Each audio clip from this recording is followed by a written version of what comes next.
Hello दोस्तों, नमस्कार। हिंदी की क्लास में आपका स्वागत है। जो भी हिंदी की टीटी, पीटी या फिर बीएड की प्रीवियस ईयर की या फिर आप कोई भी तैयारी कर रहे हैं तो उसके लिए मेरे चैनल से जुड़ सकते हैं। चैनल को सब्सक्राइब कर लें, बेल आइकन की घंटी दबा दें ताकि आने वाली पिछली सारी वीडियो आपको मिल सकें।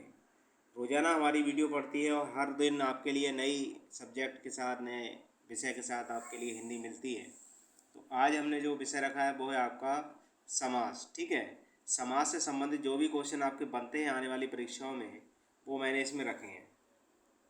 देखिए, पहला क्वेश्चन क्या है इसका।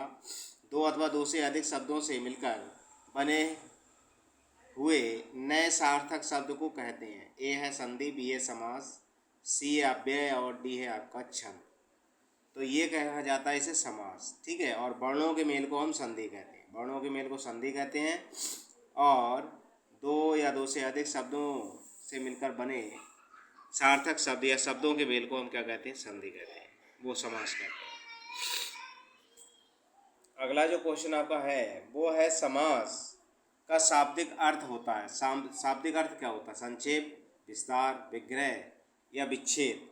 तो समास का शाब्दिक अर्थ जो होता है वो होता है संक्षेप, किसी बात को संक्षेप में बताना या बोलना। अगला क्वेश्चन है निम्नांकित में कौन पद अव्ययभाव समास है? अव्ययभाव समास का कौन सा इसमें उदाहरण है? ए विकल्प दिया ग्रहावत, बी दिया आचार कुशल, सी दिया प्रतिदिन और डी दिया है कुमारी। अव्ययभाव का मतलब क्या है? जहाँ पर आपका उपसर्ग के जितने भी आपके उदाहरण होंगे वो सब आपके कौन से अव्ययभाव समास होता है वहाँ पर।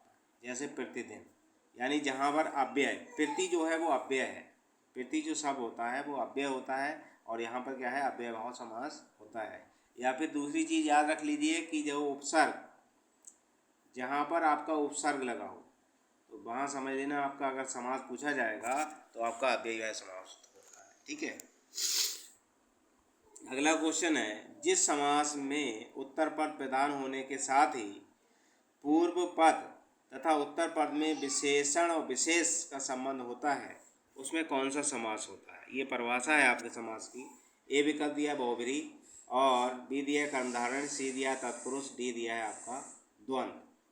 तो आपका तीसरा जो क्वेश्चन होगा, चौथे का होगा बी कर्मधारय, यानी जहाँ पर विशेष और विशेषण की बात आएगी वहाँ पर आपका कर्मधारय समास होता है। अगला क्वेश्चन आपका देखिए, अगला जो क्वेश्चन है वो है निम्नलिखित में से कर्मधारय समास किसमें है? चक्रपाणी में, बी है चतुर्युगम में और डी है, सी दिया है आपका नीलोत्पलम में या माता पिता में। तो आपका कर्मधारय समास जो है वो होता है आपका नीलोत्पलम में। ठीक है, माता पिता में जो है वो है आपका द्वंद्व समास और आपका चक्रपाणी में बहुव्रीहि समास होता है। अगला क्वेश्चन देखिए, अगला है आपका जिस समास के दोनों पद अप्रधान होते हैं वहाँ कौन सा समास होता है? दोनों पद अप्रधान हो, मतलब एक भी पद प्रधान ना हो, वहाँ पर कौन सा समास होता है? ए दिया द्वंद्व, बी दिया द्विगु, सी दिया तत्पुरुष और डी दिया बहुव्रीहि। जहाँ दोनों पद अप्रधान होते हैं वहाँ पर आपका बहुव्रीहि समास होता है और जहाँ पर पहला पद संख्यावाचक होता है वहाँ द्विगु समास होता है। जहाँ पर दोनों पद प्रधान होते हैं वहाँ आपका द्वंद्व समास होता है और जिसका उत्तर पद प्रधान होता है वहाँ तत्पुरुष समास होता है। ठीक है, अगला क्वेश्चन देखिए, जितेंद्रिय में कौन सा समास है? ए है द्वंद्व, बी है बहुव्रीहि, सी है तत्पुरुष और डी है कर्मधारय। सात में का होगा बी, जितेंद्रिय, जिसने इंद्रियों को जीत लिया हो। ठीक है, उसे क्या कहते हैं हम? बहुव्रीहि समास होता है उसमें। अगला क्वेश्चन है आपका देवासुर में कौन सा समास है? बहुव्रीहि है, कर्मधारय है, तत्पुरुष है या द्वंद्व है? तो 8वें का जो आंसर होगा वो होगा डी, इसमें द्वंद्व समास है। देव और असुर दोनों की बात हो रही है इसमें देवासुर की बात हो रही है, देव और असुर दोनों की बात हो रही है। ठीक है, अगला क्वेश्चन देखिए, देशांतर में कौन सा समास है? ए है बहुव्रीहि, बी है द्विगु, सी है तत्पुरुष और डी है कर्मधारय। देशांतर में कौन सा समास है? 9 का।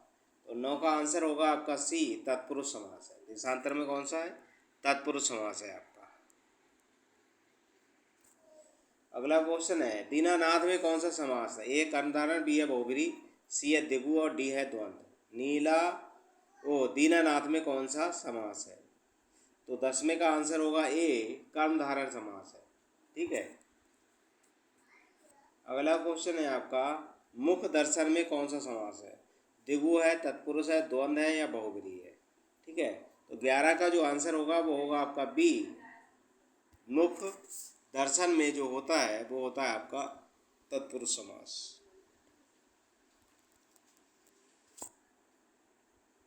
अगला क्वेश्चन है कौन सा शब्द बहुब्री समास का सही उदाहरण है? और ए दिया निशीदिन, बी दिया त्रिभुवन, सी विकल्प दिया है पंचानन और डी दिया है आपका पुरुष सिंह। तो इसमें बहुब्री समास का सही उदाहरण है बहुब्री समास का। तो बहुब्री समास का जो उदाहरण होगा वो होगा आपका सी पंचानन। अगला क्वेश्चन है निशाचर में कौन सा समास है? ए है अव्ययीभाव, बी है कर्मधारय, सी है नए और डी है आपका बहुब्री। निशाचर, ठीक है, यानी रात्रि में चलने वाला, इसमें कौन सा होगा आपका? तो आपका 13 का जो होगा वो होगा डी बहुब्री समास। ठीक है, बहुब्री समास है इसमें।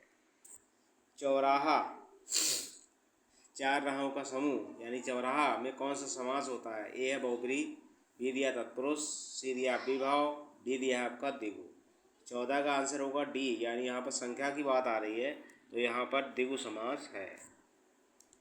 अगला जो क्वेश्चन है वो है दसमुख में कौन सा समास है? कर्मधारय है, बहुब्री है, तत्पुरुष है या दिगु है? दसमुख, तो दसमुख में जो आपका आंसर होगा वो होगा बी बहुब्री है। इसमें दसमुख किसके थे? रावण के। रावण के बारे में यहाँ पर बात हो रही थी। अगला क्वेश्चन है सुपुरुष में कौन सा समास है? तत्पुरुष, अव्ययीभाव, कर्मधारय या द्वंद्व। सुपुरुष, तो 16 का आंसर होगा सी, इसमें कर्मधारय समास है। कौन सा है? कर्मधारय। अगला क्वेश्चन है विशेषण और विशेष के योग से कौन सा समास बनता है? दिगु, द्वंद्व, कर्मधारय या तत्पुरुष। जहाँ विशेषण और विशेष की बात आएगी वहाँ पर आपका कर्मधारय समास होता है। अगला क्वेश्चन देखिए निम्नलिखित में से एक शब्द में दिगु समास उस शब्द का चयन कीजिए। ए है आजीवन, बी है भूदान, सी है सप्ताह और डी है आपका तत्पुरुष। तो 18 का जो आंसर होगा वो होगा आपका सी सप्ताह। अगला क्वेश्चन है किस समास के दोनों शब्दों के समाधिकरण होने पर कर्मधारय समास होता है? ए है तत्पुरुष, बी है द्वंद्व, सी है द्विगु और डी है बहुब्री। 19, तो 19 का आंसर होगा ए तत्पुरुष।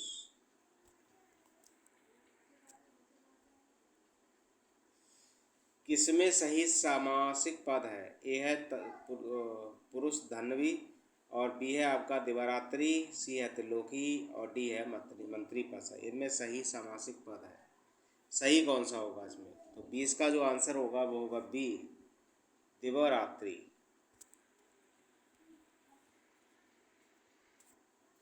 अगला क्वेश्चन देखिए दिगु समास का उदाहरण कौन सा है? दिगु समास का ए है अन्वय, बी है दिन रात, सी दिया है चित्रानन और डी दिया है त्रिभुवन। तो 21 का आंसर होगा डी त्रिभुवन। त्रिभुवन में जो है दिगु समास होता है। अगला क्वेश्चन इनमें से द्वंद्व समास का उदाहरण है। पीताम्बर, नेत्रहीन, चौराहा या रुपया पैसा, इनमें से कौन द्वंद्व समास का उदाहरण है? तो 22 का जो आंसर होगा वो होगा आपका कौन सा?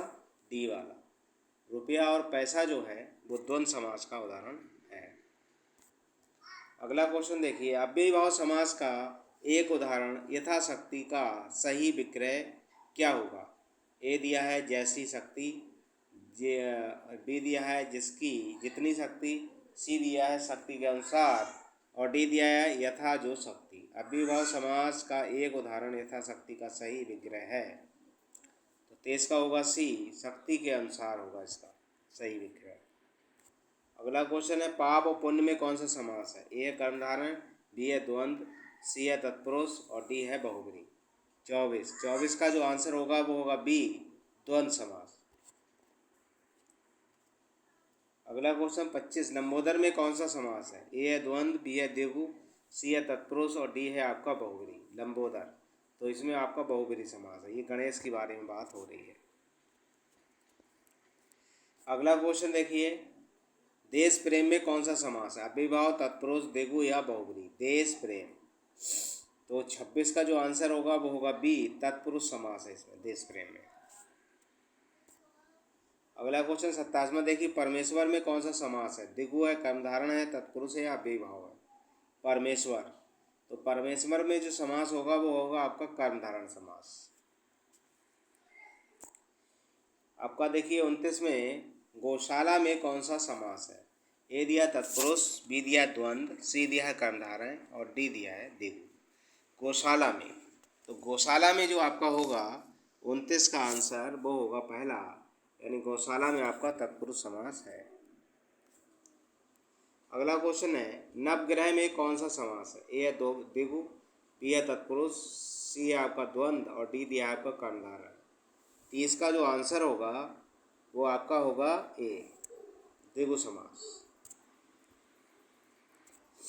अगला क्वेश्चन 31वां देखिए, विद्यार्थी में कौन सा समास है? ए है तत्पुरुष, बी है कर्मधारय, सी है बहुब्री और डी है आपका द्विगु। विद्यार्थी में कौन सा समास है? तो 31 का जो आंसर होगा वो होगा पहला, विद्यार्थी में आपका तत्पुरुष समास है। 32वां क्वेश्चन देखिए, कन्यादान में कौन सा समास है? बहुब्री, तत्पुरुष, द्विगु और कर्मधारय। कन्यादान में कौन सा समास है?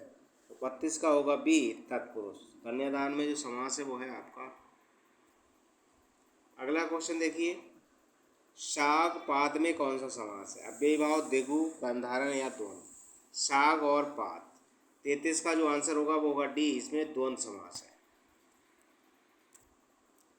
34वां क्वेश्चन देखिए, नीलकमल में कौन सा समास है? बहुब्री, तत्पुरुष, कर्मधारय या द्विगु। 34 का आंसर होगा सी, कर्मधारय समास है नीलकमल में। चतुर्भुज में कौन सा समास है? ए है द्वंद्व, बी है बहुब्री, सी है तत्पुरुष और डी है आपका कर्मधारय। 35 का आंसर जो होगा वो होगा बी, बहुब्री समास। भाई बहन में कौन सा समास है? ए है द्वंद्व, बी है बहुब्री, सी है द्विगु और डी है आपका तत्पुरुष। भाई बहन में कौन सा समास है? 36 का, तो 36 का आंसर होगा पहला आपका, द्वंद्व समास है भाई और बहन में। अगला क्वेश्चन देखिए, वनवास में कौन सा समास है? ए है तत्पुरुष, बी है कर्मधारय, सी है द्वंद्व और डी है बहुब्री। 37 का जो आंसर होगा वो होगा पहला, तत्पुरुष समास है। वनवास में कौन सा? तत्पुरुष समास है आपका। अगला क्वेश्चन देखिए, पंचवटी में कौन सा समास है? नय है, बहुब्री है, तत्पुरुष है या कर्मधारय है? तो 38 का जो आंसर होगा वो होगा आपका बी, बहुब्री समास है। पंचवटी में जो है बहुब्री समास है। अगला क्वेश्चन देखिए, पीताम्बर में कौन सा समास है? ए है बहुब्री, बी है द्वंद्व और सी है आपका कर्मधारय और डी है आपका द्विगु। पीताम्बर में कौन सा समास है? तो 39 का जो आंसर होगा वो होगा पहला, बहुब्री समास है आपका पीताम्बर में। अगला क्वेश्चन देखिए, नरोत्तम में कौन सा समास है? ए है कर्मधारय, बी है तत्पुरुष, सी है अव्ययीभाव और डी है आपका द्वंद्व। नरोत्तम, 40 का आंसर होगा बी, तत्पुरुष समास है आपका नरोत्तम में। अगला क्वेश्चन देखिए 41, आज जन्म शब्द का उदाहरण है? अव्ययीभाव, तत्पुरुष, द्वंद्व या द्विगु। 41 का आंसर होगा पहला, अव्ययीभाव समास है। युधिष्ठिर में कौन सा समास है? ए है तत्पुरुष, बी है बहुब्री, सी है आपका आलुक और डी है आपका कर्मधारय। युधिष्ठिर, तो 42 का आंसर होगा बी, बहुब्री समास है इसमें। गगनचुंबी में कौन सा समास है? ए है बहुब्री, बी है आपका अव्ययीभाव, सी है तत्पुरुष और डी है आपका कर्मधारय। 43 का होगा सी, तत्पुरुष समास है। धक्का मुक्की में कौन सा समास है? ए है कर्मधारय, बी है द्विगु, सी है द्वंद्व और डी है आपका तत्पुरुष। 44 का होगा सी, आपका द्वंद्व। धक्का मुक्की में समास है वो है आपका द्वंद्व समास। त्रिफला में कौन सा समास है? ए है अव्ययीभाव, बी है द्वंद्व, सी है आपका द्विगु और डी है आपका कर्मधारय। त्रिफला, तो त्रिफला में जो समास होगा वो होगा आपका द्विगु समास, क्योंकि यहाँ भी आपकी संख्या की बात हो रही है। तन मन धन में कौन सा समास है? अव्ययीभाव, कर्मधारय, द्विगु या द्वंद्व। तो 46 का आंसर होगा डी, द्वंद्व समास, तन मन और धन में। अगला क्वेश्चन देखिए, चक्रपाणी में कौन सा समास है? तो अव्ययीभाव है या बहुब्रीहि है, कर्मधारय या तत्पुरुष है। 47 का जो आंसर होगा वो होगा बी, बहुब्रीहि समास है चक्रपाणी में। अगला क्वेश्चन देखिए, पाप और पुण्य में कौन सा समास है? ए है द्विगु, बी है द्वंद्व, सी है तत्पुरुष और डी है कर्मधारय। 48 का, तो 48 का जो आंसर होगा वो होगा बी, आपका द्वंद्व समास है। अगला क्वेश्चन देखिए, पंचवटी में कौन सा समास है? ए है द्विगु, बी है द्वंद्व, सी है कर्मधारय और डी है आपका तत्पुरुष। पंचवटी में, तो 49 का जो आंसर होगा वो होगा ए, पंचवटी में जो होगा वो आपका कौन सा द्विगु समास है। 50वां क्वेश्चन देखिए, मृगनयनी में कौन सा समास है? अव्ययीभाव, तत्पुरुष, कर्मधारय या बहुब्रीहि। तो मृगनयनी में जो समास होगा वो होगा कर्मधारय समास। ठीक है, तो ये 50 क्वेश्चन जो थे वो समास से संबंधित थे, जो मैंने करा दिए। मेरी वीडियो अच्छी लगे तो लाइक करें दोस्तों, ज़्यादा ज़्यादा शेयर करें। अभी तक मेरे चैनल को सब्सक्राइब नहीं किया तो सब्सक्राइब कर लें, बेल आइकन घंटी दबा दें, ताकि आने वाली और पिछली सारी वीडियो आपको मिल सके। धन्यवाद।